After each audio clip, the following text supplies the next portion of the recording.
எல்லோருக்கும் வணக்கம். இன்னைக்கு ஒரு முக்கியமான விஷயத்தை பார்க்க போறோம். இந்தியாவுடைய டாப் 5 கம்பெனி ஷேர் மார்க்கெட்ல என்னென்ன அப்படின்னு பார்த்தோம்னா இந்த Reliance, TCS, HDFC bank, ICC bank share, Infosys share தான். இந்த ஷேர்லாம் வந்து எவ்வளவு இருந்தது, இப்போ எவ்வளவு இருக்கு அப்படின்னு பார்த்தீங்கன்னா ஒரு சாதாரண ஒரு புள்ளியில் ஆரம்பிச்சு இன்னைக்கு ஒரு ஆலமரமா விருட்சமா வளைஞ்சு நிற்கிறாங்க. ரிலையன்ஸ் இண்டஸ்ட்ரீஸ்லாம் நீங்க பாத்தீங்கன்னா பல வருடங்களுக்கு முன்னாடி சார்ட்ல பதிவாயிருக்க ரேட் 2002ல 53 ரூபா தான் பதிவாயிருக்கான். இப்போ போய் நம்ம எடுத்து பார்த்தோம்னா ஆல்மோஸ்ட் 3000 ரூபா இருக்கான். அந்த ரிலையன்ஸ் இண்டஸ்ட்ரீஸ் இப்போ கடந்த 10 வருடங்களா எப்படி வளர்ச்சி அடைகிறான் அப்படின்னு பார்த்தீங்கன்னா அவனுடைய சேல்ஸ் குரோத் எல்லாம் வந்து ஆல்மோஸ்ட் 3 மடங்கு மேலே ஏறி இருக்கு. 8,76,000 கோடி அவனுடைய சேல்ஸாக போய்கிட்டு இருக்கு. இந்த சமயத்தில் ஒரு நண்பர் கேட்குறாரு, இந்த மாதிரி பிஎஸ்சி எனர்ஜி அப்படின்ற ஒரு இண்டெக்ஸ்ல சன்மிட் இன்ஃப்ரா அப்படின்ற ஒரு ஷேர் இருக்கு. அதாவது பிஎஸ்சி எனர்ஜி அப்படின்றது ஒரு இண்டெக்ஸ். அந்த இண்டெக்ஸ்ல வந்து நிறைய பங்குகள் இருக்கு. அதுல இந்த சன்மித் இன்ஃப்ராவும் இருக்கு அப்படின்றார். ஒரு விஷயத்தை நம்ம என்ன புரிஞ்சுக்கணும்னா நம்ம இந்த டாப் 5 கம்பெனிஸ் எப்படி வளர்ச்சி அடைஞ்சு வந்தாங்களோ அதை நம்ம இப்பதான் பார்க்குறோம். பட் அவன் தொடக்கத்தில் அவனை நம்பி யார் பணம் போட்டு 30 வருஷமா உட்காந்துருப்பாங்கன்றது தெரியல. பட் அப்போ எந்த நம்பிக்கையில் எடுப்பாங்கன்னா ஒரு growth கம்பெனியா அப்படின்னு பார்த்து எடுப்பாங்க. அப்போ இது வந்து ஒரு growth கம்பெனியா, இந்த சன்மித் இன்ஃப்ரா ஒரு growth கம்பெனியா அப்படின்றது பார்க்கறதுக்கு முன்னாடி முதல்ல எந்த ஒரு கம்பெனிக்கு லட்சணம் என்னன்னா கடன் இல்லாமல் இருக்கிறது.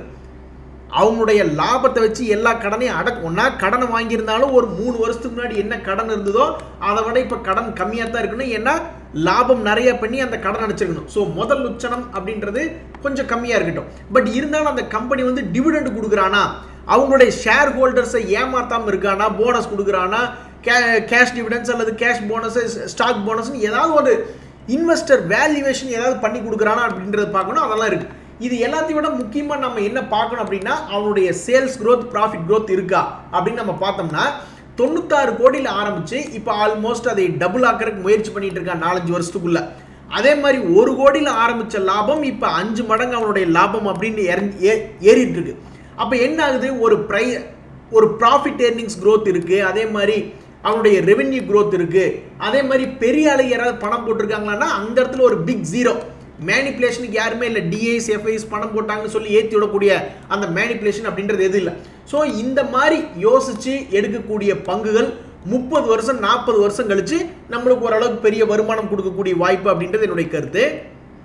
நம்ம பார்க்குற மாதிரியே லட்சம் பேர் நம்மளுக்கு முன்னாடியே பார்த்துருப்பான். அப்போ இந்த சன்மித் இன்ஃப்ரா அப்படின்ற ஷேருடைய சார்ட் நம்ம போய் பார்த்தோம்னாக்கா இவனு எப்படி இருந்திருக்கான், 4 ரூபாயில் இருந்திருக்கான். ரிலையன்ஸ் வந்து கடந்த 20 வருஷமா பண்ணின வேலைகளை இப்போ ஷேர் மார்க்கெட்டெல்லாம் 4-5 வருஷத்துலேயே பண்ணிடுறானுங்க. ஸோ அப்போ இந்த சன்மித் இன்ஃப்ரா அப்படின்றதுல ஏற்கனவே ஒரு குரூப் 4 ரூபா இருந்த ரேஞ்சிலிருந்து ஆல்ரெடி மேலே வந்து லாபத்துக்கு வந்துட்டான். இப்போ வந்து என்ன ஆயிருக்குன்னா ஆல்மோஸ்ட் 90 ரூபா வரைக்கும் போயிட்டு ஆல்மோஸ்ட் 100 ருபீஸ் வரைக்கும் போயிட்டு இப்போ என்ன ரேட்டில் ட்ரேட் ஆகிட்டு இருக்கான்னா ஆல்மோஸ்ட் 30 ரூபா, அதாவது அவனுடைய சப்போர்ட் ரேஞ்சில் தான் ட்ரேட் ஆகிட்டு இருக்கான். இந்த வளர்ச்சிக்கு என்ன காரணம் அப்படின்றது நம்ம கிட்ட தகவல் இருக்கு.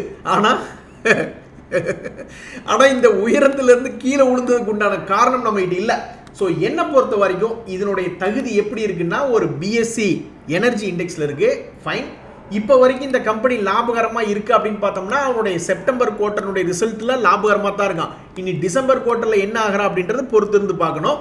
அப்பவும் லாபகரமாக இருக்கா அப்படின்னா நெட்டுக்கு நெட்டு என்னை பொறுத்த வரைக்கும் இந்த கம்பெனி வந்து வளர்ச்சியின் பாதையில் இருக்கிறதுனால மேபி இப்போ 30 ரூபா இருக்கான்னா அவனுடைய ரிசல்ட் நல்லா இருக்குன்னா மறுபடியும் ஒரு 15-20 வருஷம் கழிச்சு பார்க்கும்பொழுது இவன் எப்படி ஒரு ரிலையன்ஸ் மேலே வந்தானோ அதனுடைய சேம் ஜாதகம் இவங்கிட்ட இருக்கு. இவனும் ஒரு growth கம்பெனியாக இருக்கா. இவனும் ஒரு காலத்தில் மேபி 100 ரூபா வரலாம் அப்படின்றது என்னுடைய கருத்து. இதே மாதிரி டபுள் ஆகிட்டே இருக்கும்பொழுது 5 கோடிங்கிறது 10 கோடியாக மாறணும், லாபம் 10 கோடிங்கிறது 20 கோடியாக மாறணும். அப்படி மாறிட்டே இருக்கும்பொழுது இவன் என்னைக்காவது ஒரு நாள் 1000 ரூபா வரலாம் அப்படின்றது என்னுடைய கருத்து.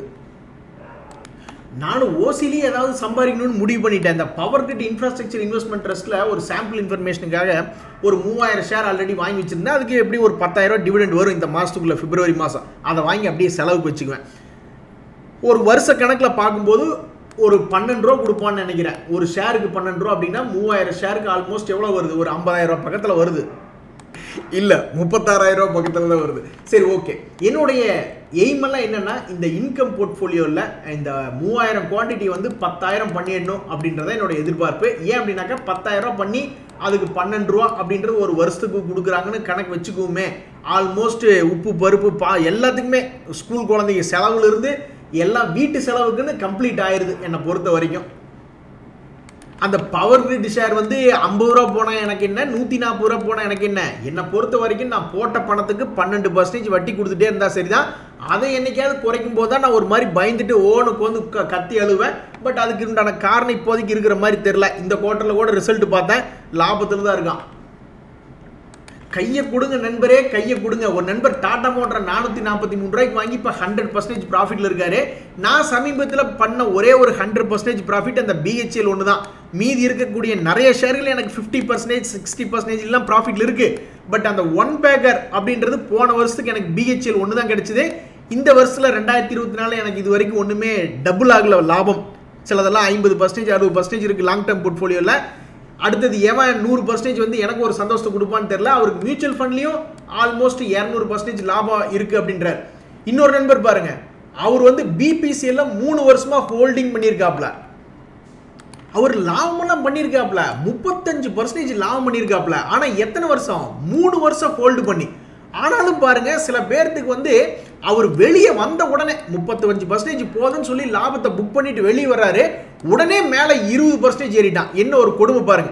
அப்போ 3 வருஷமா உட்கார்ந்தவங்களுக்கு 35%, ஒரே ஒரு வாரம் வெயிட் பண்ணி பிடிச்சவங்களுக்கு 20% லாபம். உண்மையிலேயே ஷேர் மார்க்கெட் கொஞ்சம் மன கசப்புல உருவாக்கக்கூடியது தான். இனி என்ன பண்றது? நம்மளுக்கு நம்ம வித்ததுக்கு அப்புறம் ஒருத்தர் வாங்கி சந்தோஷமா இருந்தானே அப்படின்ட்டு போக வேண்டிதான். நீங்க ஒருத்தருக்கு வித்திருப்பீங்க, அவர் வாங்கி நீங்க 3 வருஷம் கழிச்சு வித்ததை ஒருத்தர் வாங்கி ஒரே வாரத்தில் நீங்க சம்பாரிச்சது அவரும் சம்பாரிச்சுட்டு போயிட்டாரு. சரி நல்லா இருப்பான்ட்டு போயிட்டு போக வேண்டிதான் நினைக்கிறேன். தலைவலி நண்பர்களே நம்ம ஷேர் மார்க்கெட்ல. அதாவது கவர்மெண்ட் செபி எவ்வளவோ முயற்சி செஞ்சு T+1 செட்டில்மெண்ட், அதே மாதிரி IPO ஒரு 5 நாளைக்குள்ளேயே முடிஞ்சு எல்லா செட்டில்மெண்ட்டும் நடந்து நம்மளுக்கு ரிசல்ட் தெரியிற மாதிரி பண்ணி விட்டாங்க. ஆனால் இந்த டிவிடெண்ட் போனஸ் எல்லாம் வந்தால் பெரிய தலைவலி. ரைட்ஸ் வந்தாலும் இந்த இந்தியா புல்ஸ் ஹவுசிங் ஃபைனான்ஸ் வச்சிருக்கிறவங்களுக்கு ரைட்ஸ் இஷ்யூ கிடைக்குது. பட் அதனுடைய டைம் டேபிள் நீங்க பார்த்தீங்கன்னு வச்சுங்களேன், ரெக்கார்ட் டேட்லாம் முடிஞ்சிருச்சு. யாருக்கெல்லாம் ரைட்ஸ் எலிஜிபிலிட்டி அப்படின்ற அந்த எலிஜிபிலிட்டி கண்டுபிடிக்கிற டேட் முடிஞ்சிருச்சு. ஆனால் இன்னும் அந்த ஷேர் வந்து சேரல. அது வந்து உங்களுக்கு எந்த நேமில் வந்து சேரணும்னா Indiabulls housing finance RE rights entitlement அப்படின்ற மாதிரி உங்களுக்கு கிடைக்கக்கூடிய அந்த ஷேர் இன்னும் வந்து சேரல. அது கிடைக்கும் பொழுது, அது கிடைச்சதுக்கப்புறம் உங்களுக்கு வந்து லிஸ்ட் ஆகும். ஷேர் மார்க்கெட்டில் நீங்கள் வேணுனாலும் விற்றுக்கலாம். ஷேர் மார்க்கெட்டில் இது உங்களுக்கு என்ன ரேட்டுக்கு அலாட் ஆகுதுன்னு தெரில, பட் கிடைக்கிறத வந்து நீங்கள் விற்றுக்கலாம்.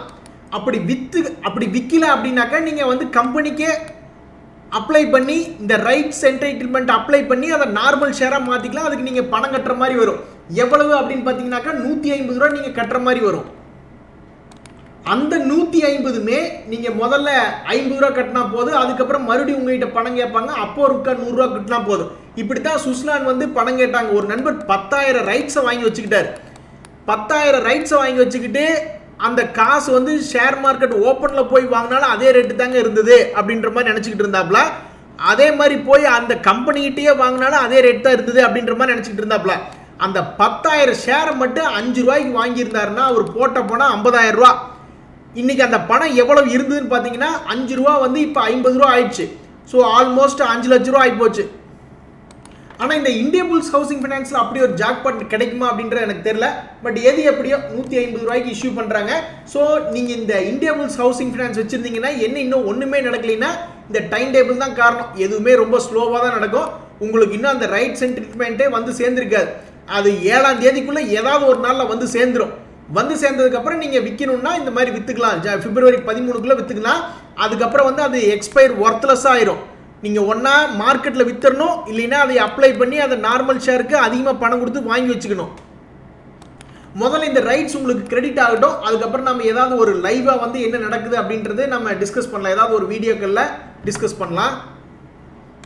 ஆமாங்க, உண்மைதான். இந்த இன்ஜினியர்ஸ் இந்தியா அப்படின்ற ஷேர்லாம் கண்ணு கெட்டாத தூரத்தில் எங்கேயோ போயிட்டான். நேற்று மட்டுமே 6% ஏறியிருக்கான்.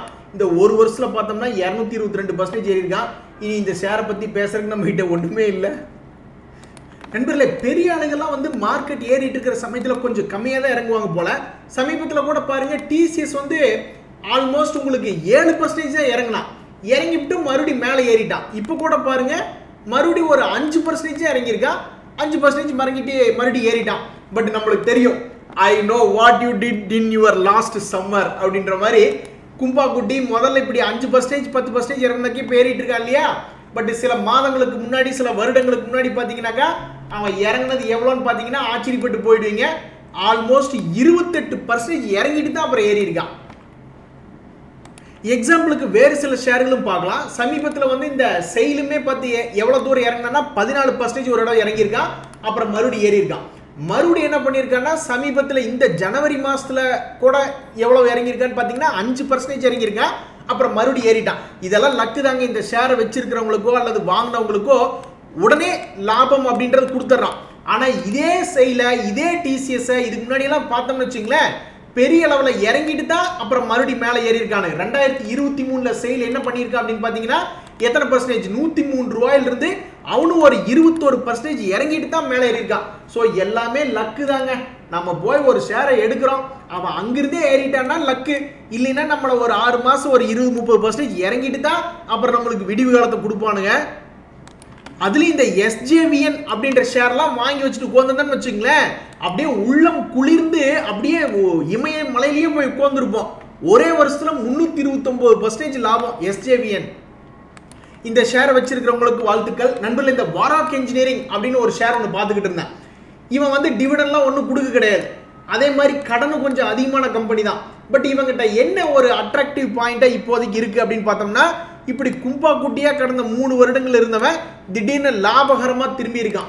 அவனுடைய சமீபத்தினுடைய குவார்டரில் ரிசல்ட் நம்ம போய் எடுத்து பார்க்குறோம் அப்படின்னா இங்கே பாருங்களேன், வரிசையாக கும்பா பாட்டு தான். இப்போ தான் ஒரு 4 குவார்டராக ஒரு வருஷமாக ஒரு குஜிலி பாட்டு பாடிக்கிட்டு இருக்கான். பெரிய அளவில் ஏதாவது நப்பாசியில் பணம் போட்டு வச்சிருக்காங்களா அப்படின்னு பார்த்தோம்னா எஃப்ஐஸும் இந்த ஸ்டாக்ல கொஞ்சம் பணம் போட்டு வச்சிருக்காங்க, டிஐஸும் கொஞ்சம் பணம் போட்டு வச்சிருக்காங்க. ஸோ மேலே ஏறி வந்தால் அவங்களுக்கும் லக்கு தான். இந்த கடந்த ஒரு வருஷத்தில் மட்டும் பார்த்தீங்கன்னா ஆல்மோஸ்ட் பணத்தை டபுள் பண்ணி விட்டான். இருந்தாலும் அவனுடைய லாங் டேர்ம் எல்லாம் பார்த்தீங்கன்னு வச்சிங்களேன், ஒரு காலத்தில் 1151 போனவன் தான். ஸோ அப்போ அவனுக்கு நல்ல காலம் பிறந்துருச்சு அப்படின்னாக்கா இப்போ தான் பிரேக் அவுட் ஆகி மேலே வர்றான். இங்கிருந்து இன்னும் 400 ரூபா ஏறக்கூடிய வாய்ப்பு இருக்கிறதா நான் பார்க்குறேன் இந்த வாராக் இன்ஜினியரிங். இல்லைன்னா மறுபடியும் 200 ரூபாயில் போய் உட்காந்துக்குவான். ஆனாடா இங்கே பாருங்க, ஒரு நண்பர் வந்து ஆப்பிள் ஃபோன்லாம் இந்தியாவிலே தயாரிக்க ஆரம்பிச்சிட்டாங்க, ரெட்டிங்டன்லாம் அதுக்கு ரிலேட்டடான ஸ்டாக் தான் அப்படின்ற மாதிரி அதை பற்றி கேட்டுக்கிட்டு இருக்காப்புல. நிறைய நண்பர்கள் வந்து எதை கவனிக்க தவறாங்கன்னு தெரியல. நம்ம நிறைய நியூஸ்கள் ஒரு நாளைக்கு நம்ம சொல்கிறோம், எல்லாமே வந்து ஒரு கொட்டை எழுத்தில் தமிழில் அல்லது இங்கிலீஷில் வந்து ஒரு பேஜில் வந்து நம்ம 4 இடத்துல பார்க்குறோம். ஸோ அவங்க வந்து டக்குன்னு நம்ம பேசிகிட்டு இருக்கும்போது மேபி அதுக்கு அதிகமாக இம்பார்ட்டன்ஸ் கொடுக்காம அன்னைக்கு எந்த முக்கியமான நியூஸோ அது நம்ம ரொம்ப ஹைலைட் பண்ணி பேசுகிறோம். அப்போ ஏதாவது சில ஷேர்களுடைய பெயர்கள் வந்து மங்களாக்கப்படுகின்றன. அதனால் நான் என்ன எதிர்பார்க்குறேன்னா, நீங்கள் ஒரு இடம் பாஸ் பண்ணி வீடியோ பார்த்துட்டு இருக்கும்போது டக்குன்னு ஒரு நிமிஷம் அப்படியே வீடியோ பாஸ் பண்ணி என்னென்ன பேர் ஷேரினுடைய பேரில் ஒரு இடம் பார்த்துக்குங்க, அந்த நியூஸ் ஒரு இடம் பார்த்துக்கிடுங்க. ஏன்னா நம்ம இந்த ரெட்டிங்டன்லாம் வந்து நம்ம அழகாக 138 ரூபா சமயத்தில் போன வருஷம் அக்டோபர் மாதத்தில் டிஸ்கஸ் பண்ணியிருக்கோம். அதுக்கப்புறம் இப்போ நம்ம பார்க்குறோம் அவன் மறுபடியும் 188 ரூபா வந்திருக்கான். ஸோ என்னை பொறுத்த வரைக்கும் இந்த ரெட்டிங்டன்லாம் வந்து நம்ம ஸ்ட்ரெஸ் பண்ணி சொல்லாமல் இருந்திருப்போம், ஏங்க ரெட்டிங்டன் பெரிய ஆளுங்க அப்படின்னு. நம்ம ஏன்னா அன்னைக்கு முக்கியமான நியூஸை தான் நம்ம ரொம்ப ஸ்ட்ரெஸ் பண்ணி ஏதாவது ஒரு இதாக பேசியிருப்போம். ஸோ இந்த மாதிரி சாதாரணமாக பேசக்கூடிய ஷேர்களுடைய இன்ஃபர்மேஷனை நீங்கள் ஒரு இடம் பாஸ் பண்ணி அங்கே என்ன எழுதியிருக்கோம் அப்படின்ற ஒரு இடம் படித்து பாருங்கள். ஒரு உதாரணத்துக்கு இப்போ நம்ம வந்து இப்போ டிசிஎஸ் வந்து இப்படி இறங்கினா ஏறுது அப்படின்ற மாதிரி நம்ம பேசிகிட்டு இருக்கோம் இல்லையா, அந்த வாராக் இன்ஜினியரிங் பற்றி பேசிகிட்டு இருக்கீங்களா, இந்த ரெட்டிங்டன் M1லாம் ஒரு மாதிரி ஓட்டி விட்டு போயிடுவோம் ஸ்பீடாக. ஸோ அப்போ நீங்கள் ஒரு இடம் பாஸ் பண்ணி இது என்ன அப்படின்ற ஒரு இடம் பார்த்துக்கிட்டிங்கன்னா கரெக்டாக இருக்கும் அப்படின்ற என்னுடைய கருத்து.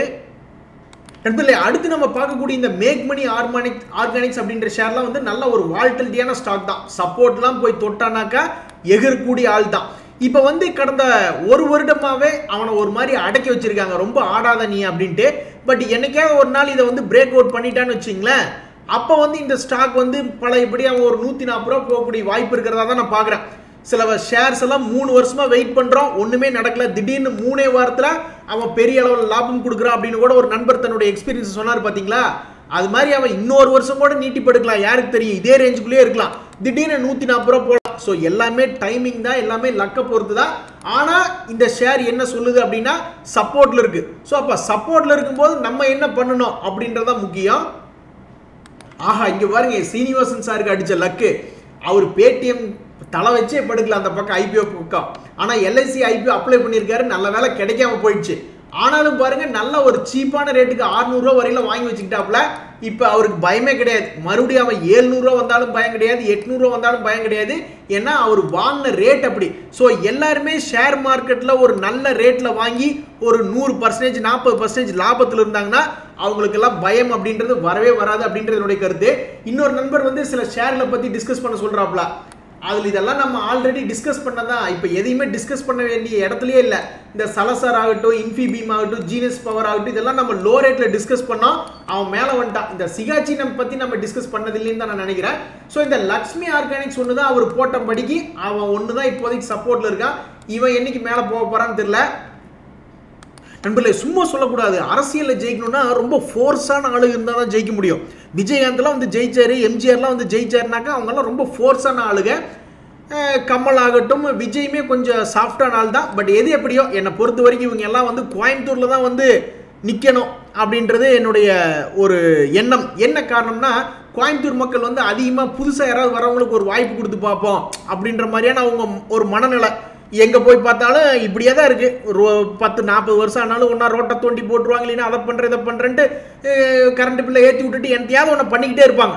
ஸோ யாராவது ஒருத்தர் புதுசாக வந்து மாற்றம் கொண்டு வர மாட்டாங்களா அப்படின்னு முயற்சி பண்ணக்கூடிய ஆள் தான். ஸோ என்னை பொறுத்த வரைக்கும் இவங்கெல்லாம் தொடங்க வேண்டிய இடம் கடைசிக்கு ஒரு எம்எல்ஏ சீட்டு அல்லது ஒரு எம்பி சீட்டாவது கிடைக்கிறதுக்கு வாய்ப்பு இருக்குல்ல கோயம்புத்தூர் சைடு வந்தா.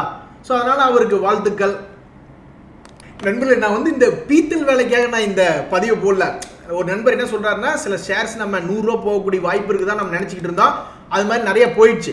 இப்போ நம்மளுக்கு 100 ரூபாய்க்கு கீழே ஸ்டாக்ஸ் ரொம்ப கம்மியாக இருக்கு. அதனால இப்போ நான் என்ன நினைக்கிறேன்னா, ஒரு 100 ரூபாயில் இருக்கக்கூடிய ஸ்டாக் வந்து ஒரு 200 ரூபா போகக்கூடிய வாய்ப்பு உள்ளது. அல்லது ஒரு 350 ரூபா இருக்கிறது ஒரு 500 ரூபா போகக்கூடியது, ஒரு 700 ரூபா இருக்கிறது 1000 ரூபா போகக்கூடியது அப்படின்ற மாதிரி கணிக்கிற மாதிரி ஐடியாவை மாற்றிக்கலாம் அப்படின்ற மாதிரி நான் பார்க்குறேன். ஏன்னா இப்போ 100 ரூபாய்க்கு கீழே இருக்கக்கூடிய தகுதியான ஷேர்களுடைய எண்ணிக்கை ரொம்ப குறைஞ்சு போச்சு. இந்த டிஎன்பிஎல் அப்படின்ற ஷேர் வந்து அவன் பிரேக் அவுட் ஆனது தான். என்னை பொறுத்த வரைக்கும் இந்த பிரேக் அவுட் வந்து டிஎன்பிஎல் பிரேக் அவுட் ஆகிட்டான். நம்ம தமிழ்நாடு நியூஸ் பிரிண்ட் தான். ஸோ அப்போ இவன் 293 290 ரூபா வந்தாலும் சரி, 283 ரூபாய்னு வந்தாலும் சரி, எப்படி பார்த்தாலும் அவன் நீ அந்த 250க்கு கீழே போகாத வரைக்கும், அந்த 250க்கு கீழே போகாத வரைக்கும் இவன் பிரேக் அவுட் ஆனது தான். என்னைக்கு இருந்தாலும் ஒரு நாள் என்னை பொறுத்த வரைக்கும் இவனுடைய பழைய ரேட் ஆல்மோஸ்ட் 2018 ஒரு காலத்தில் 476 ரூபா இருக்கான். அவ்வளோ தூரம் வராட்டியும் பரவாயில்ல, ஒரு 388 வருவான் அப்படின்றதான் என்னுடைய எண்ணம். நடக்குதா இல்லையன்றது தெரியல. ஸோ அந்த 250 ரூபா அப்படின்ற ரேஞ்ச் வந்து ஒரு சாமி மாதிரி இருந்து இந்த ஷேரை காப்பாற்றிடணும்னு தான் நான் நினைக்கிறேன். ஆனாடா இங்கே பார்த்தீங்களா, நீங்கள் எவ்வளோ பெரிய ஆளாக வேணா இருங்க நண்பர்களே, ஒரே ஒரு செகண்ட் நீங்கள் ஏமாற மாட்டீங்களான்னு தான் இந்த ட்ரேடிங்கில் இருக்கிறவனுக்கு பார்த்துக்கிட்டே இருப்பாங்க. இந்த ஷேர் மார்க்கெட்டும் சரி, இந்த உலகத்துலையும் சரி, நீங்கள் ஒரே ஒரு தப்பு பண்ண மாட்டீங்களா, உங்களை எப்படி முடிச்சு கட்டலாம் அப்படின்ற மாதிரி தான் உங்கள் பின்னாடி ஏகப்பட்ட குழிகள் இருக்கும். ஒரு நண்பர் பாருங்க, ஆப்ஷன் ட்ரேடிங்லாம் ஜெயிச்சிருக்காப்ல, பட் ஏதாவது ஒரு குழியில் கண்டிப்பாக விழுந்துருவாப்ல. பல குழிகளில் ஜம்ப் பண்ணிக்கிட்டே இருப்பாப்ல. ஏதாவது ஒரு குழிகள், ஏதாவது ஒரு காரணத்தினால திடீர்னு அப்ளிகேஷனே ஒர்க் ஆகாமல் போனாலும் நீங்கள் கும்பா போடுறதுக்கு வாய்ப்பு இருக்குது. திடீர்னு நீங்கள் ஏதாவது ஒரு மீட்டிங் முடிச்சுட்டு அர்ஜென்ட்டு பாத்ரூம் போயிட்டு வந்து அப்புறம் பார்த்துக்கோன்னு ஒரு 10 நிமிஷம் போயிட்டு வருவீங்க, அதுக்குள்ளேயும் உங்களை முடிச்சுடுறதுக்கு வாய்ப்பு இருக்குது. அல்லது நீங்களே ஏதாவது ஒரு தப்பாக சரி அப்புறம் பார்த்துக்கலாமையா, அது என்ன ஆயிரப்போகுது மார்க்கெட்டுன்னு நினச்சிட்டு இருப்பீங்க. நீங்கள் நினச்சிட்டு இருக்கிற நேரத்தில் இப்படி படுத்துக்கிட்டே இருந்திருப்பான். திடீர்னு ஏதாவது உங்களுக்கு ஆப்போசிட்டில் ரொம்ப தூரம் போயிடுவான். அதனால் நம்மளுக்கு இன்வெஸ்ட்மெண்ட் தான் என்றைக்குமே நல்லது நல்லது நல்லது என்று கூறி இன்றைய உரையை முடிக்கிறேன். நன்றி, வணக்கம்.